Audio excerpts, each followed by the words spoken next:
extractive industry continuously destroys the land, destroys the soil, leads people into poverty, creates hunger. So the extractive industry is all about taking from the communities.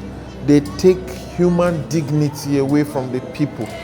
They take the lives of the people away. The story of the Niger Delta in Nigeria is a classical example.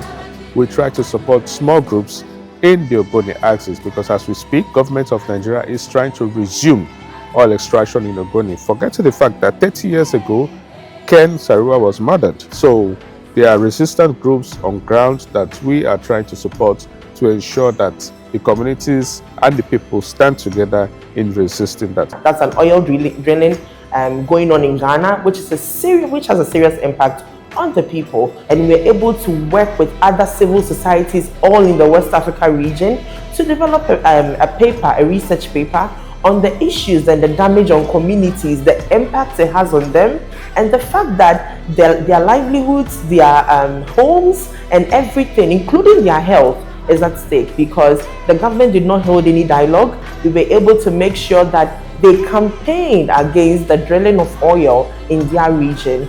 The world is still relying on a lot of energy, and the fact that our governments are still looking at the profits over people, we need to take one thing into consideration, that the people's life matter.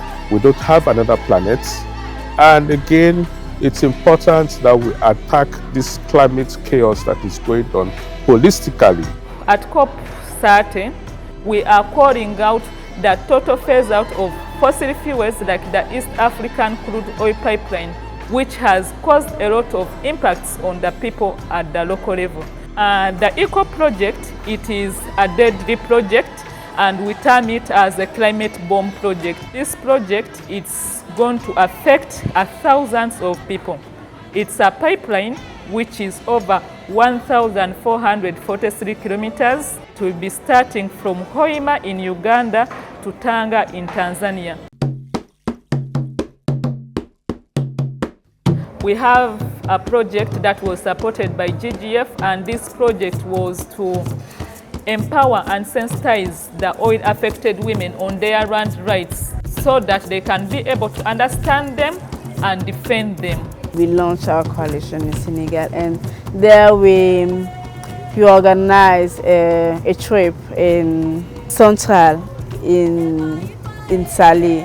When we go there, we see the reality, and through this trip, we realized that we can do best thing to impact really the community through renewable energy. So it was very inspiring, and they give us many ideas to find good solution for not big, just good solution which is adapt to the community. You are taking coal from this community to power your factory somewhere, but this community where you're taking this coal have no electricity, and so we're able to power these communities with electricity.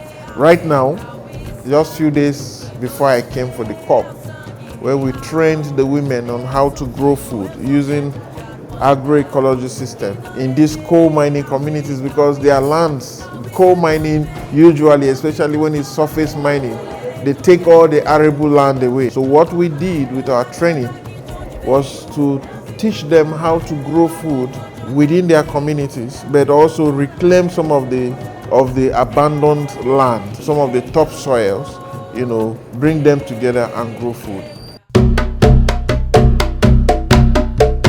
Climate activists need to be in every single space. We need to make sure that the climate crisis is being talked about everywhere, especially in spaces where it should be talked about, like COP30, but also if there's a space where it hasn't been talked about yet, we need to be there and make sure that it is. The people power will be stronger and is stronger than the people in power, and that's what we're here to show.